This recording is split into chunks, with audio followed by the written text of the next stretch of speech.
It was famed horror author H.P. Lovecraft who said, "The oldest and strongest emotion of mankind is fear, and the oldest and strongest fear is fear of the unknown." Upon reading those first words, I thought Lovecraft was referring to cosmic entities in the vastness of space, or the unplumbable depths of the human psyche. Or something racist, knowing him. That too, yes. But I've never known fear, that stomach-gnawing, bowel-clenching fear, until tonight in St. Gorgoth's. We are truly, in the realest sense of the word, dealing with the unknown. It's not all unknown. We do have the book. The book you found in the middle of an abandoned children's library that seemed to be guarded by the ghost of a little girl, and conveniently opened up a page about summoning some sort of god? How is that not even more terrifying? Because we can hold it. I can read it and look at the pictures. That makes it real, and that makes it known. I can turn pages, I can smell the leather of the cover. Our physical senses inform and define the world around us just as much as our spiritual senses help us define the spirit world. Charles, what we're doing now, what we're attempting, is to touch and sense and know the next world as well as we know this one. Like scientists are supposed to do? Like seekers are supposed to do. Once a thing is known, there's no need for fear. Even if this ritual, this summoning, is hogwash, it's still an experience that is worth having because it'll help us map out our next step, and the next after that. And yes, Albert, set us up for season 2. And as we delve deeper into the mysteries of the spirit world, we will start to open our third eyes even further to the possibilities of bloody hell. Sorry? I dropped my tea. You were drinking tea while talking about the spirit world. Doesn't that seem a bit on the nose? It was a lovely lavender wheatgrass mugwort paprika infusion that I was really looking forward to. And now it's seeping all over the carpet. Well, I guess they can send us the cleaning bill. Come on, we're losing the EMF track and the boot is still doing its strange boot thing. It looks like we need to go up this stairwell. Use your flashlight. The stairs could be treacherous. I really wanted that tea.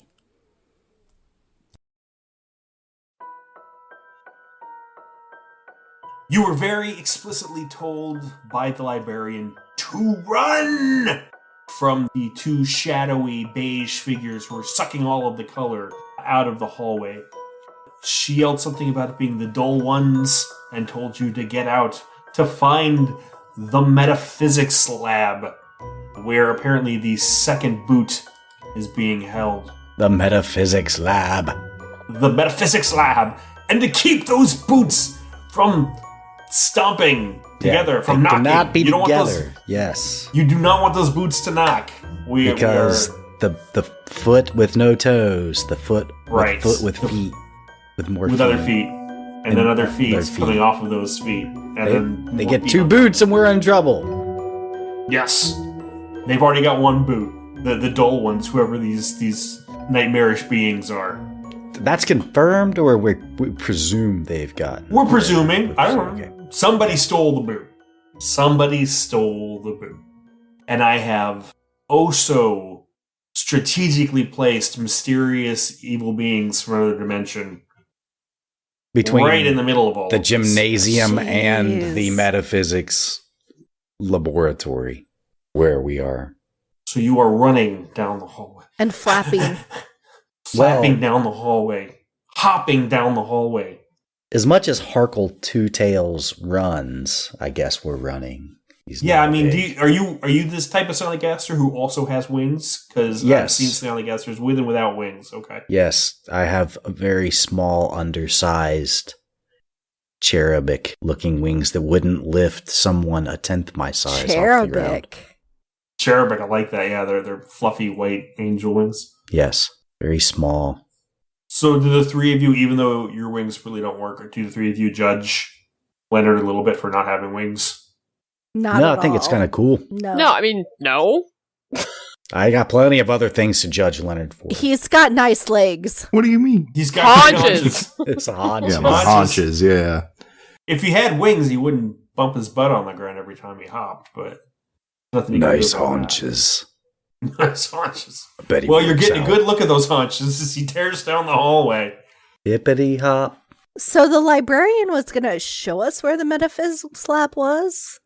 She's apparently trying to hold off the dull ones, and she told you to run. So she's trying to buy you some time. Do I have any idea where the metaphysics lab might be? Why don't you make me all crafty rolls? You've got it there, boss. Jeez Louise, where did my dice go again? 8. Off to a kicking start here with a 2, so that's going to be a 7 total for Harkle. Yeah. So I got a 3, but I'm a fartful dodger, and I can add 2 to a crafty roll. So that's a 5. So am I. Thank you for reminding me of that. So Remember, you can use that once per break, so just keep that in mind. Farty tonight. well, then I'm going to wait. Okay. I'm going to save my gas for later. Good call, yeah. And with the price of gas these days, you can't just go wasting it willy-nilly. Yeah. But with a 3, I feel like I need to You might want to boost give it a yourself little extra bit. bump. Yeah. All right. 5 is your final? Okay. Nighty Night and Leonard, you get yourself to a T, and you only stop for a moment and you both head off to the left. As I point right, you both head off to the left. Jay and Harkle, you stop for a moment, and even though they ran off, you're both kind of looking at each other like, are we sure that's the right? And there's a moment of confusion before you chase after them, but you feel unsure of the direction you're going, and it causes you to miss a couple steps. And Harkle, you rolled a 7. Correct. And Jay got a 3? A 5 with my 5. +2. Modified, correct. Right. Harkle, you're going to take 1 grump, and Jay, you're going to take 3 grumps because you are both nervous and unsure about where you're going. Okay. You're zipping down hallways, and it's getting darker and darker, and you're in more and more strange spots, areas you've never seen, and you're going up and down stairs, and the stairs are getting hard to navigate because there are no lights on. I want just straight adventurousness rolls. However, whichever adventurousness type of roll you'd like to make to navigate the stairs safely. So either Nimble. Ooh, nimble. a nimble, a beefy, or a muscly, depending on. How does that look? Beefying the stairs. Well, if you who's take gonna beef you the take a stairs? tumble, but you bounce on your butt a little bit and you get right back up and keep running. 10. Got it. 8. 10, nice. It makes me almost want to beef the stairs, but I am trying to be nimble with a 5. 7. Nighty Night and Jay, with your wings, you zip down those stairs with the extra little bloop, bloop, bloop. Leonard, you take a bit of a nasty hop at the end there and bounce on your butt. Wishing you had those wings. You're going to take 1 ouchie. Harkle, you haven't figured out quite how to navigate steps with 2 tails yet. And you go bum over tea kettle and land in a heap at the floor at the bottom of the stairs.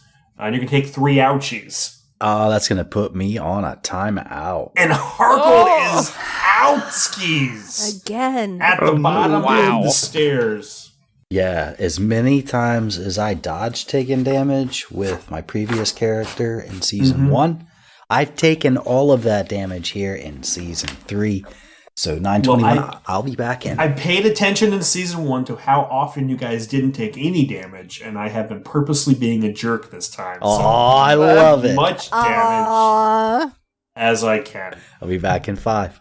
For those of you who are new to the game, when you max out one of your misfortunes, which are your ouchies, your grumps, or your tummy aches, you have to go on a timeout, which means both your character and you, the player, have to go away for 5 minutes. So Jimmy and Harkle will be back. Guys, Harkle is in a puddle. He's just in a daze, a crying, snotty daze at the bottom of the stairs. Ooh, looks like I might have bumped his noggin a little much.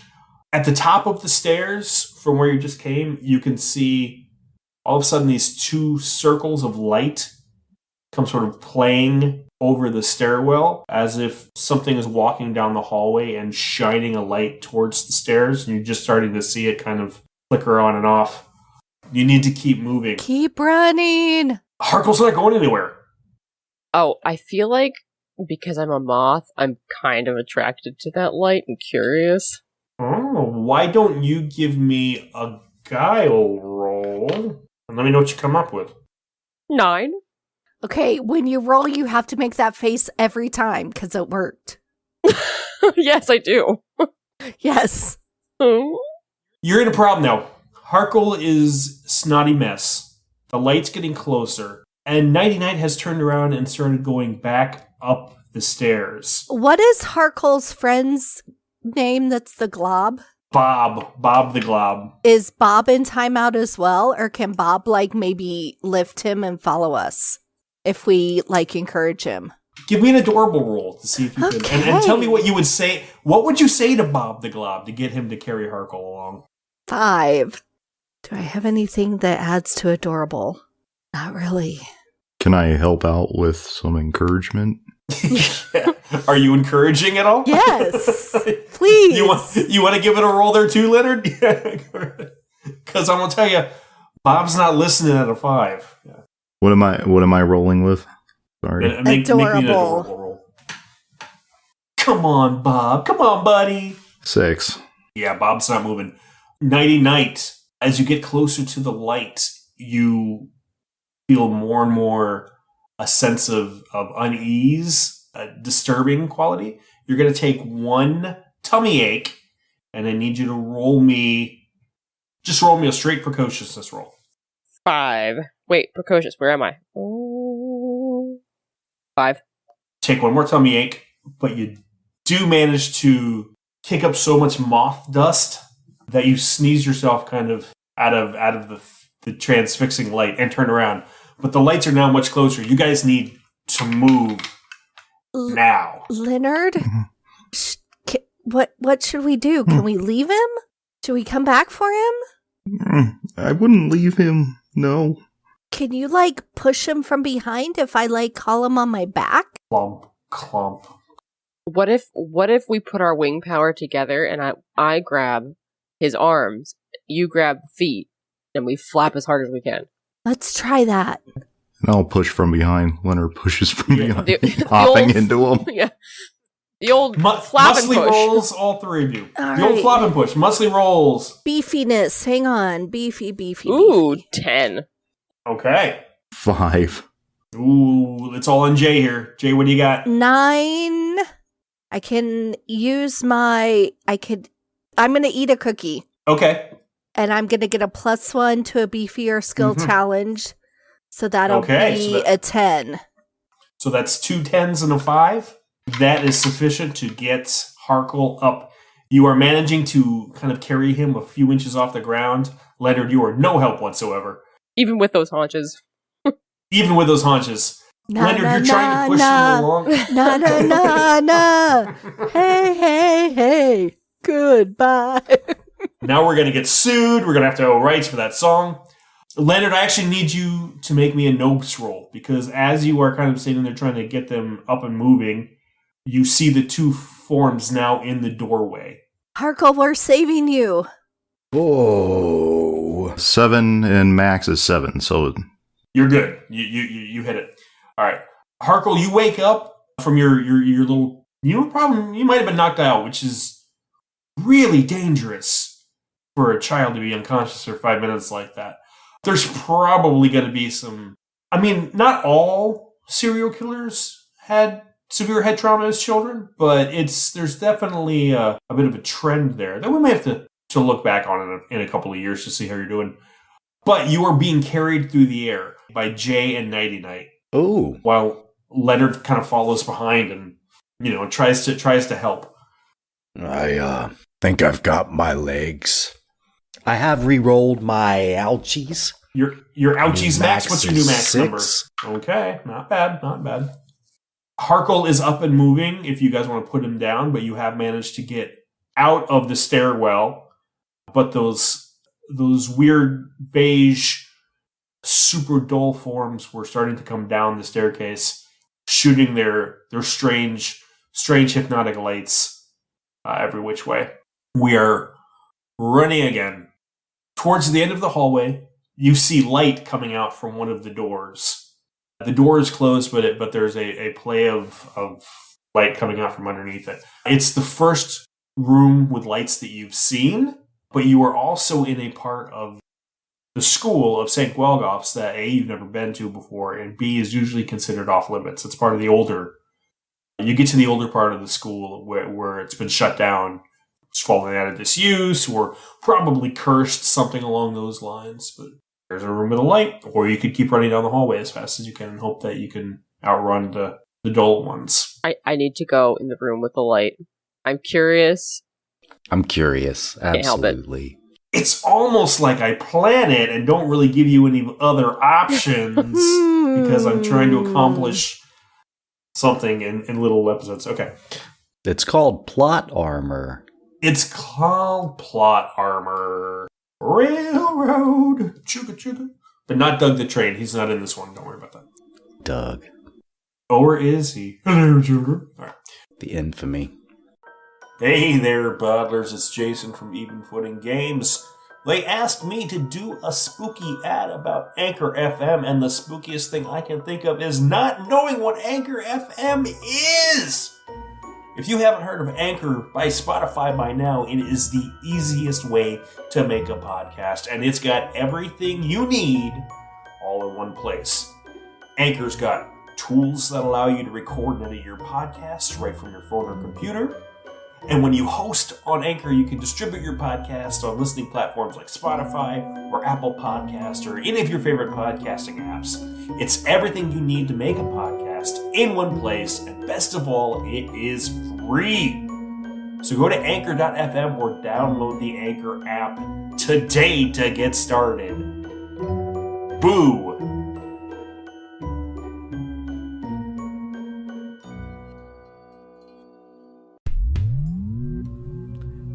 Welcome back to Beyond the Shadows. You know, sometimes when I'm exploring the haunted ruins of a long-dead city, I'm grateful for how stylish I look in my glasses from Warby Parker. Charles, stop. Do you feel that? Feel what?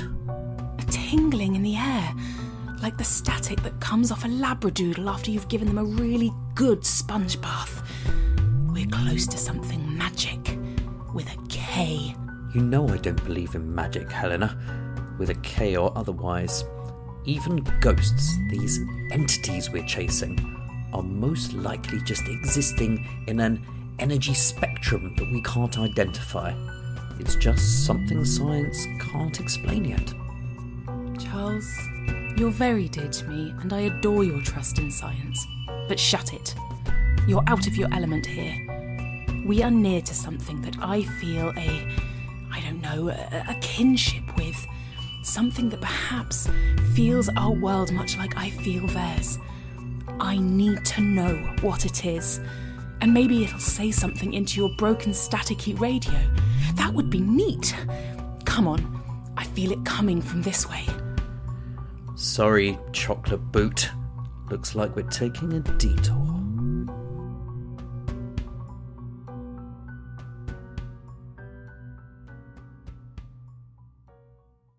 The room that you get to the door and you push it open and slam it behind you. It's lit with pale, kind of dim, amber-colored light, but there are little spotlights on the floor and on tables, and there's some glass cabinets, and there are weird little curios and exhibits all over the room. You're in some sort of museum, almost, it looks like.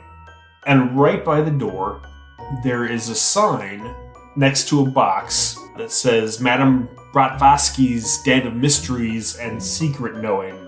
The collection of oddities on the floor is all kind of haphazardly thrown around. But even just standing where you are looking around, you can see things like the tiny broom for your teeth, the world's shortest giant's pants, and this potato that sort of looks like Miss Margaret's mole. There doesn't seem to be any rhyme or reason to how she's placed things, but your attention is almost mystically drawn towards the back of the room. She's got a nice feng shui going that's probably leading you directly to the gift shop. The madam herself, who you can see at the very far end of the room, she's seated at a round table, and she seems to be wrapped completely in purple scarves and shawls from her neck down. Ooh. On her head, she wears a tiara that says birthday boy. Birthday boy? Birthday boy, yeah. She has a deck of cards in one hand, and she motions to the cardboard box on the near the doorway on the table where you're standing, and says, "Welcome to Madame Blavatsky's. Put the cookie in the box or get out." I make sure I get one of the baby's cookies that's like Good call. been like drooled upon and gnawed upon. The worst cookie. Drop that in the box. Like, hey, it's a cookie. Harkle puts a cookie in the box and she waves a hand and says, "You may enter, wizard thing." And Harkle, you feel released from her mystical force field and are able to step into the room. She waves a hand quickly at the other three of you. Goes, "No entry until you put the cookie in the box." Oh, we all have to put a cookie? That's the entrance fee, apparently. Not just one per group? One per cookie. One cookie per person. Harkle shrugs. This Okay. is you have no Groupon. This is not group discount. Everyone pays a cookie. I'll give her a cookie. Okay. Yeah, Leonard drops one in the box, too. She waves her hands again, and you all feel, better "Oh, be I can worth come it." into the room now." As she Expensive. pulls down the magic veil that she's put on you. All right, madam, what do you got to tell us? She looks at you and shuffles her cards. She's playing with her deck back and forth. Yeah, she is. She is, yeah. And she says, "I can read your future, little ones, for a price." The cookie doesn't cover it. The cookie is merely the entrance fee to look at all of my cool stuff. The future seeing with my deck of seeing future stuff is another cookie per card flip. What? Can I try and make her a trade? Oh, what are you offering to trade? I would like to offer her my severed hand that I've been carrying around to add to her collection of oddities in return for some future telling. So you pull the hand out. Is it just like sitting on your shoulder? I have it like under my wing, and it's a little dusty and kind of gross because it's been in my armpit basically. It's just been tickling your armpit. Yeah. It smells kind of fun. It does. Funky It's, too. it's Yeah. a little gross. It's weird. She's intrigued. She's got severed hands, but not ones that move on their own. Make me a cool roll. 5. It's better than I rolled. "I will trade you your mystical severed hand for 2 card flips. Okay. But beware, the future in the cards is not always a good one. You will take it upon yourself to look at the deck of future things." Okay. I'm in. She starts laying the cards down. She's telling me when to stop. Stop. Roll me a 1d6. 5. She flips the card. It's an ace of spades, but the ace is wearing a cowboy hat and has mutton chops I'm really disappointed because I feel like this is telling me nothing. and seems to be playing a guitar. She's a fraud. She says, the ace of spades. Someday you will get old and you will think your music is so much better than the young person's music. Boo. Ugh. But in this case, you will be absolutely right. Your music is better. You, in your old age, apparently will know how to rock. You can learn one new knack of your choice. Ooh. Because if there's one thing about babies who can rock, it's they know their stuff. So, you can take a look in the big book, which you've got right there. Or if you want to take a look at one of the creepy knacks in the new Cthulhu book, you can look at one of those as well. Okay. And you've got another card flip if you want to go for your second card flip. All right, let's go through the second flip while I'm checking out these necks. Roll me another d6. 4.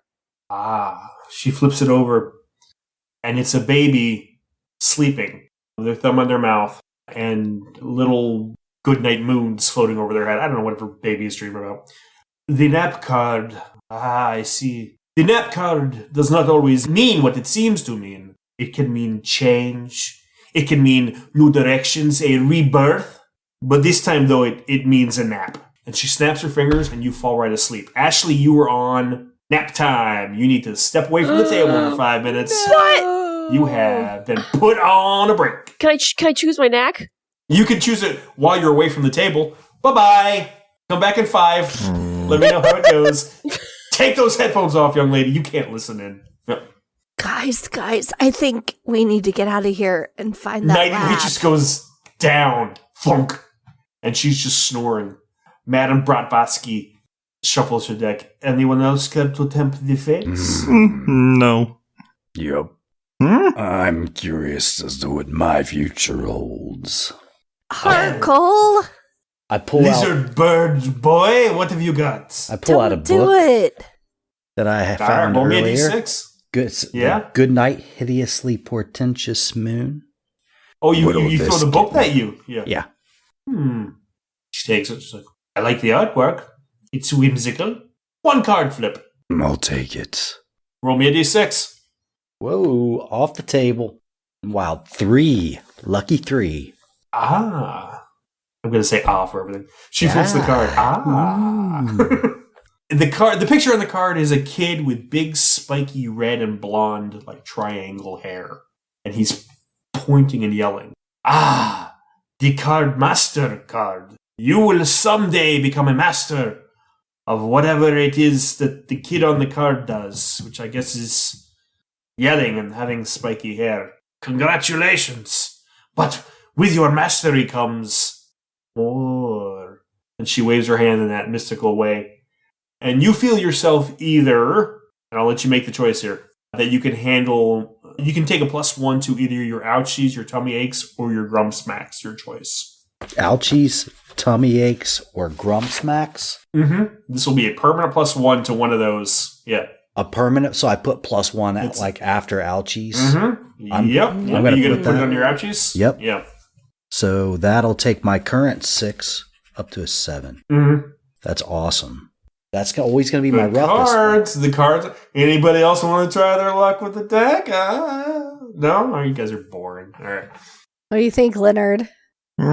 No, I'm scared. Me too. I want to keep my cookies. Oh, You are no come fun. on, What? T-Bird. Come on, T-Bird. Yes. Come on, Froggy boy. All it costs is a cookie to have your future changed by Madame Bratvatsky. I know much, but we must see what the cards tell us, yes? Peer pressure. Not Your really. friend, she just fell asleep there. I mean, she'll be fine mostly, probably. How far are the beige ones behind us? Are you asking me or are you asking I'm asking. Madame Bratvatsky? No, I'm asking you. You're asking that. Why should I tell you that? I don't know. You lost them. Shouldn't. Oh, we did lose them? As far as I know, as far as you know. What do you think, Leonard? Should we take a chance? Okay. Okay. Yeah. Do it. Just Yeah. do it. Yeah. Pressure. All right. Who's rolling first? I'll roll. All right. Put the cookie on the table. Unless you got something to trade. I just gained a I new don't think I respect for you, Leonard. There you go. Roll me that dice, Mr. Man. 4. It's a nap card again. Good night. Oh, Leonard was right. You should have never She done laughs. it, Leonard. I knew this would Night, happen. Leonard. Come back in 5. So Nighty Night and Leonard are now just in a pile on the floor at the end of the table. Are we just going to wait for them or? I don't know. What? Okay, you next. Come on. Flip the Are you doing this or card. not, Birdie Bird? So I have Come this on, really T-Bird. cool gingerbread cookie. It's better than just Ooh. one cookie. Oh. How many cards could I get for this? Maybe 5? 5 cards? No, I give you 2 cards. How about 3? It's so It's worth it. delicious. It's got icing. It's so pretty. Oh. Make me a cool roll. We'll see how well you're selling this cookie. 5. I give you 2 cards and be glad for that, yes? Okay. Checks it. Ooh, this is... Ooh, it smells like cozy up to fire in fall time. I know you really Ooh. should give me three cards. But I won't! Difficult for you, isn't it? Yes. Roll me 1d6 twice. Nighty-night, you come to from your nap, and there is a heavy frog boy draped over you, also snoring away. Oh, no. And he's kind of crushed you a little bit. But if he's kind of heavy. If you reach around, you can like tap his haunches. Yeah, the haunches are great. Okay, Yeah, well, that's yeah. all right. Give me a muscly roll to see if you can push him off of you, because he's All heavier right. than he looks. Oh, no, 6. All right, you manage to get out from under him, but you accidentally touch his haunches and get real embarrassed. And you're gonna take Accidentally. And you're gonna take one. You're gonna take one tummy ache. Yeah. Oh, no. All right. What did you roll over there, Carri? What did Jay get? 10, a 6 and a 4. Slips over the first card. She recoils back. It's a business card, and it says J.T. Bird, landlord, and everyone recoils back. You don't know what a landlord is, Jay, but you know it's something you should be ashamed of to be one. I'm going to need you to make me 2 Nopes rolls at this horrifying look at your future of late-stage capitalism. So 2. 2d6 and then 2d6 again. Yeah. So that's 5, Good on. What's your Nopes max? 6, Okay, so... and 9. You're still... Oh! So I am out. Nope. Your Nopes nope, is going nope. down to 6 minus 9. Your Nopes goes down to 1. You have 1 Nopes left. No. You throw the card away. And it recoils in your hand, and she quickly shuffles it back in the deck. Oh, let us hope the next card is more in your favor. Landlord. It's the nap card again! Boom, you go out like a light. Fall right on top of Leonard. Do I get to squeeze his haunches? Yeah, you get a good grab of his haunches before you go down. Oh, poor Leonard. All right. Nighty-night and Harkle. 53. His haunches are really getting worked over. They're really, I mean, it probably feels nice. Nighty-night and Harkle, give me nosy rolls. Good at that. 6. It's gonna be a and- 9 for me. Before I forget, I chose my knack. Oh, yes, what's Oh your new yeah, name? what'd you take? My new knack is big boned. Some babies are just a bit Okay. sturdier. So I get +1 to Mhm. beefy. Nice. Beefy. Harkle, you rolled a 9. Indeed. You hear coming down the hallway, even through Madame Bratvatsky's closed door, that clomping feet sound, that dull tread. Boom, boom. And you see the light of a flashlight play under the door, sort of shine under the doorway. And there's a murmuring. Guys, it's coming.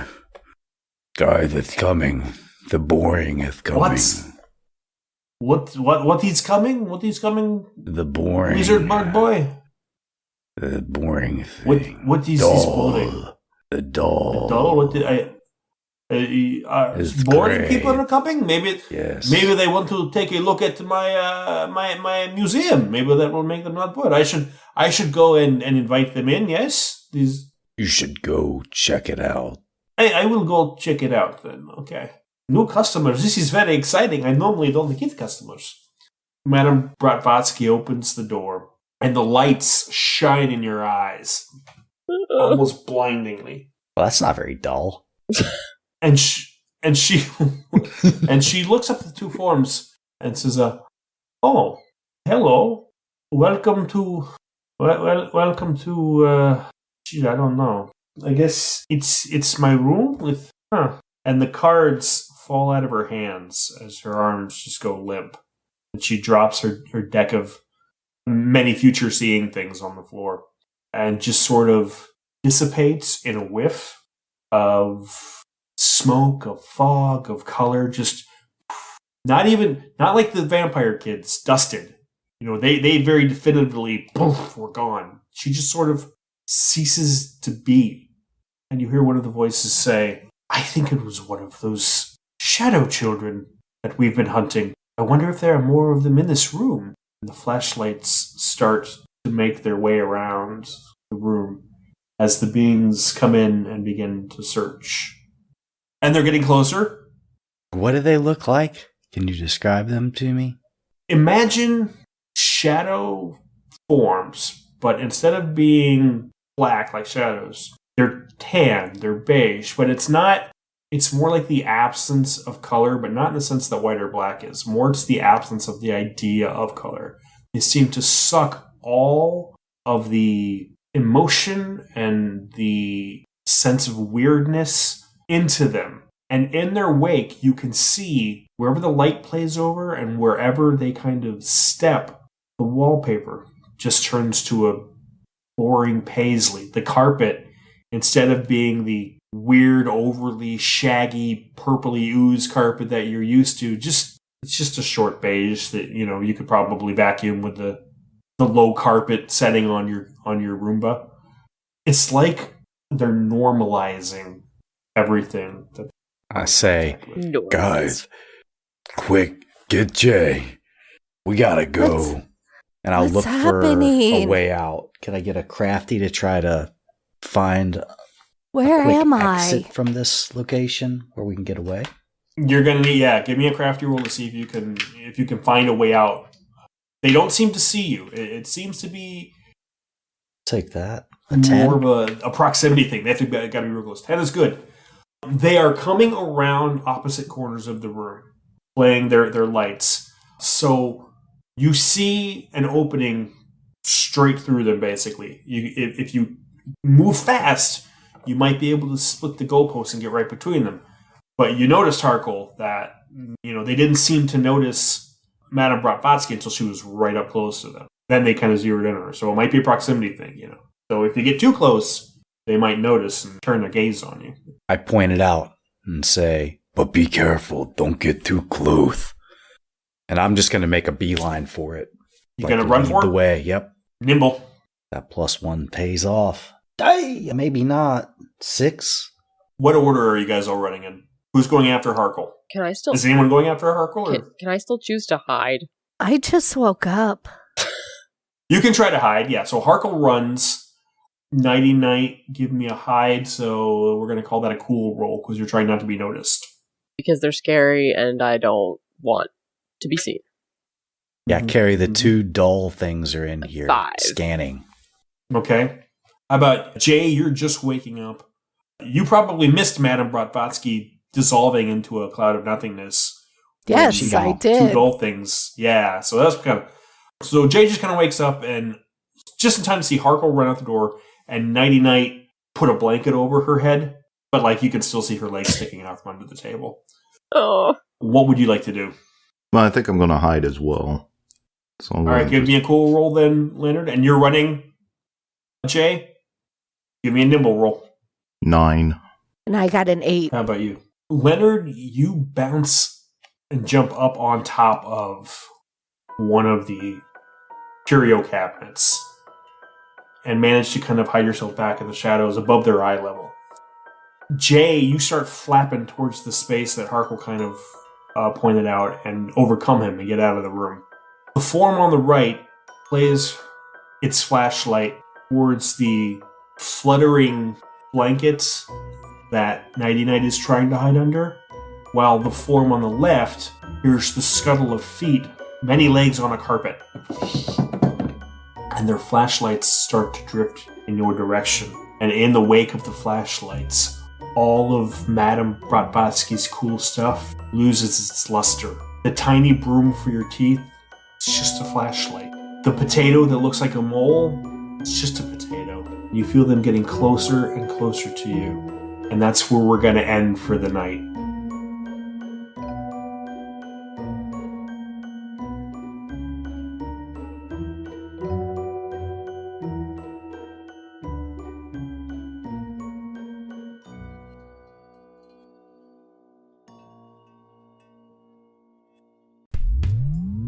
We're standing in some sort of storage room. There's random junk all over the floor and on the tabletops with no rhyme or reason to it. Toothbrushes, old pants, some broken bits of springs and metal. Nothing of any value to anyone. In the middle of the room, there's a round table with a ratty purple tablecloth. Sitting on the table is a stack of scraps of paper and playing cards. It's a divination deck. It's for fortune telling. A divination deck? It's just some random scraps of paper, Helena. Odds and ends. I'm pretty sure that's a Pokemon card. What sort of fortune would that tell you? How many turns you get until you get a Bulbasaur? Plenty of people would actually pay money for that particular bit of information. But no, someone or something imbued these cards with quite a bit of power. They must have been what I was feeling. Pull up a chair. We're going to do a reading. Now? Really? Yes, sit. I'm going to shuffle, get used to the feel of it, and you tell me when to stop.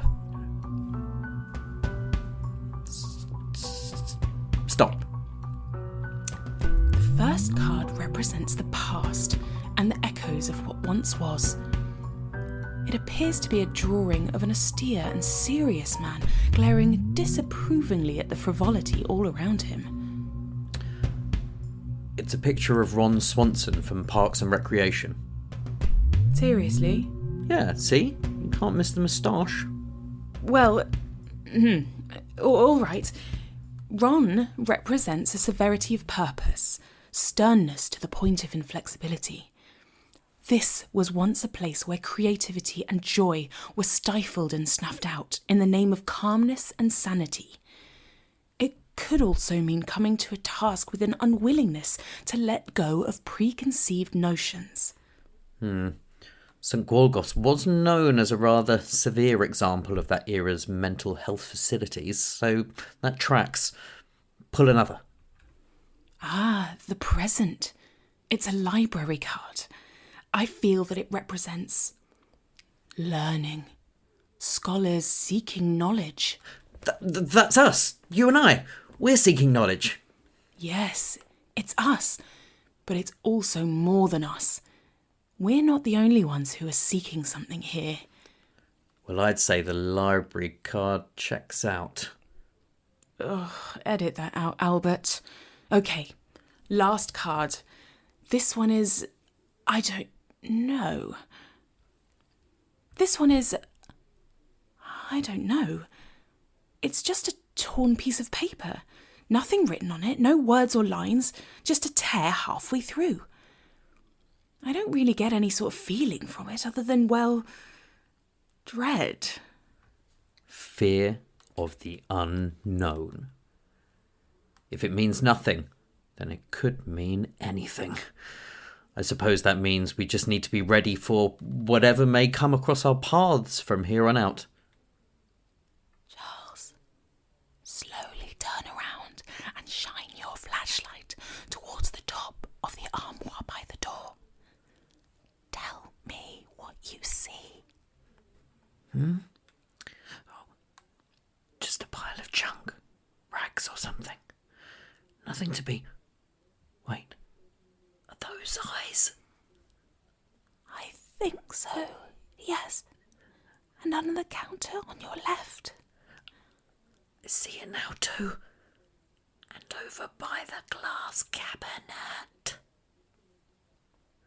They're all around us. Helena, what are they? I don't know, but they seem to be moving toward... Look out! Thanks for listening to another episode of Even Footing Games Presents. You can find us at Even Footing Games on Instagram and TikTok, and Even Footing G on Twitter. Starring Ashley Arbaiza as Nighty the Mothgirl, Jason Cassidy as the Sitter, Steve Easton as Leonard the Frogman, Carri Hunter as Jay the Thunderhawk, Jimmy St. James as Harkle the Snallygaster, Hannah Davies as Helena Skyfall Ravenbush, and Chaz Swan as Charles Benningford III. If you want to play your own game of Babies and Broadswords, you can find the book with all the rules and Crawl of Cthulhu on Amazon and DriveThruRPG, or from your local bookseller. A huge thank you to all of our patrons: Rick, Tommy, Alex, Gina, Marilise, Robin, Jim, Debbie, Kathy, and Ryan. Each one of them is exceedingly talented and attractive.